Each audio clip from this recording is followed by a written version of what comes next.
পশ্চিমবঙ্গে ৩৪ বছরের বাম শাসন নাস্তানাবুদ হওয়ার অনেকগুলো কারণের মধ্যে অন্যতম একটা কারণ ছিল সিঙ্গুরের বাজেমিলিয়া গ্রামের ১৬ বছরের কিশোরী তাপসী মালিকের মৃত্যু। অনেকেই মনে করেন এই তাপসী মালিকের মৃত্যুই নাকি পশ্চিমবঙ্গে কয়েক দশক ধরে চলে আসা বাম শাসনের কফিনে শেষ পেরেকটা পুঁতেছিল। নমস্কার বন্ধুরা, আমি রাজকুমার একমুঠো ক্রাইম চ্যানেলে আপনাদের সবাইকে স্বাগত। আশা করি সবাই খুব ভালো আছেন। আজকের কাহিনী আমাদের রাজ্যে তথা দেশের অন্যতম চর্চিত রহস্য তাপসী মালিক হত্যা রহস্য। দিনটা ২০০৬ সালের ১৮ই ডিসেম্বর।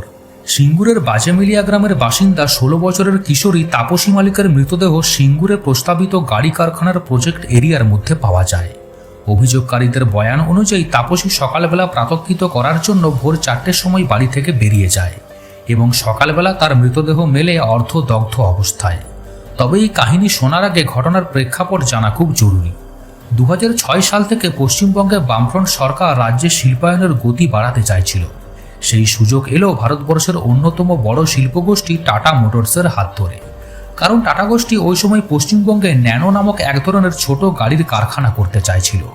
সেই কারখানা করার জন্য তৎকালীন রাজ্যের সরকার হুগলি জেলার সিঙ্গুরকে বেছে নেন। এরপর সাধারণ কৃষকদের ক্ষতিপূরণ দিয়ে কারখানা তৈরির জন্য সরকার সিঙ্গুর থেকে প্রায় ১০০ একর জমি অধিগ্রহণ করা শুরু করে। কিন্তু প্রায় ৮০% জমির মালিক ক্ষতিপূরণ গ্রহণ করলেও বাকি ২০% কৃষক জমি দিতে অস্বীকার করেন। তাদের কথা অনুযায়ী যে জমিগুলো অধিগ্রহণ করা হচ্ছে সেগুলো কৃষি উপযোগী অত্যন্ত উর্বর জমি। তাছাড়া উপযুক্ত ক্ষতিপূরণ না দিয়ে সরকার জোর করে তাদের কাছ থেকে জমি কেড়ে নিচ্ছে। তাই জমি অধিগ্রহণের পরেই জমি দিতে অনিচ্ছুক কৃষকরা সিঙ্গুর কৃষি জমি রক্ষা কমিটি নামের একটি সংগঠন তৈরি করে জমি ফিরিয়ে দেওয়ার দাবিতে সরকারের বিরুদ্ধে আন্দোলন শুরু করে। যে আন্দোলনের সামনে থেকে দাঁড়িয়ে নেতৃত্ব দিচ্ছিলেন তৎকালীন বিরোধী নেত্রী তথা বর্তমান পশ্চিমবঙ্গের মুখ্যমন্ত্রী মমতা বন্দ্যোপাধ্যায়। এবং এই সিঙ্গুর জমি রক্ষা কমিটির একজন সক্রিয় সদস্য ছিলেন তাপসী মালিকের বাবা মনোরঞ্জন মালিক পেশায় একজন গরিব চাষি।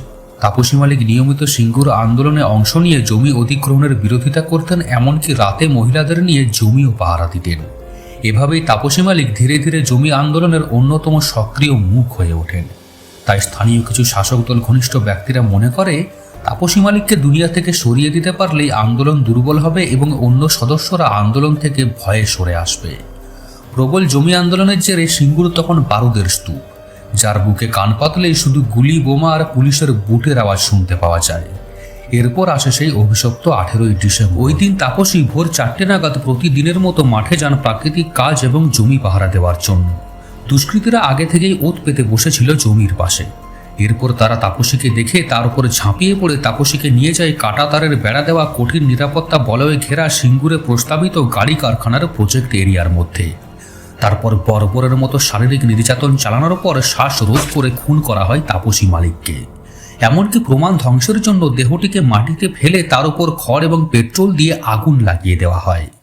এরপর সকাল ৭টা নাগাদ টাটা প্রকল্প এলাকার ভেতরে একটি দগ্ধ দেহ দেখতে পান গ্রামবাসীরা। খবর আগুনের মতো চারিদিকে ছড়িয়ে পড়তেই এলাকায় শুরু হয় চরম উত্তেজনা।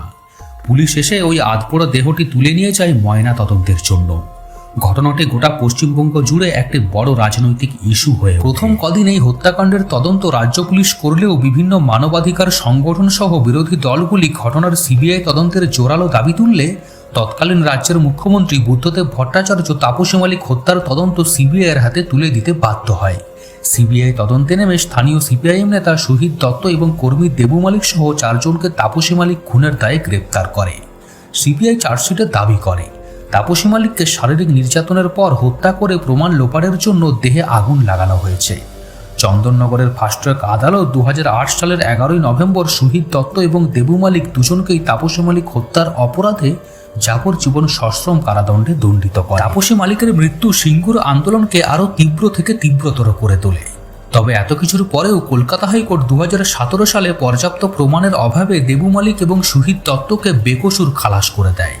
সেই সময় কলকাতা হাইকোর্ট বলেছিল সিবিআইয়ের দেওয়া প্রমাণগুলো এমন শক্ত নয় যাতে নিশ্চিতভাবে বলা যায় অভিযুক্তরাই হত্যাকাণ্ডটি ঘটিয়েছে, কারণ সিবিআই এই ঘটনার একটাও প্রত্যক্ষ সাক্ষী আদালতে পেশ করতে পারেনি, যা করেছে সবই পরোক্ষ। এখান থেকেই তাপসী মালিক হত্যা নিয়ে বেশ কিছু প্রশ্ন উঠতে শুরু করে। প্রশ্ন হলো, অভিযুক্তরা তো বেকসুর খালাস পেয়ে গেল, তাহলে সেদিন তাপসী মালিককে এত নৃশংসভাবে খুনটা করলো কারা? খুনটা করার প্রকৃত উদ্দেশ্যটাই বা কী ছিল? তাহলে তাপসী মালিক হত্যার প্রকৃত অপরাধীরা কি আজও অজানা? ঘটনাস্থলের গুরুত্বপূর্ণ তথ্য প্রমাণ নষ্ট হবার আগেই পুলিশ কেন জায়গাটি সুরক্ষিত করেনি? তবে কি কোনো অদৃশ্য শক্তি তদন্তকে প্রভাবিত করছিল? এই হত্যাকাণ্ডে সত্যি কি দেবু মালিক, শহীদ দত্তের মতো সিপিআইএমের নেতারা জড়িত ছিল, নাকি অন্য কোনো রাজনৈতিক দলের দুষ্কৃতীরা এই কাণ্ড ঘটিয়ে তৎকালীন শাসক দল সিপিআইএমকে অভিযুক্ত করে সাধারণ মানুষের চোখে রুমাল বেঁধে নিজেদের রাজনৈতিক রুটি সেঁকছিল?